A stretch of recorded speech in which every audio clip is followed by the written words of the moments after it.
Sa tumitinding epekto ho ng climate change, napakahirap talagang tansyahin saan ba ang ligtas na lugar. Kasi itong lugar na to, ang barangay Sampaloc Beach 2 sa Talisay, nasa mataas na lugar. So sabihin mo siguro hindi ka abutin dito ng baha. Kahit pa nasa gilid din siya ng Taal Lake.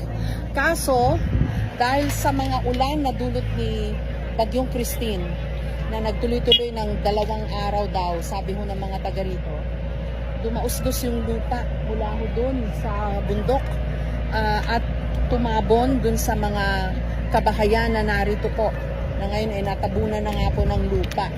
At marami ho ang namatay, 20, hindi raw ho bababa ng 20. Ang napakalungkot ho niyan, 13 sa mga nasawi, mga bata, walang kalaban-laban.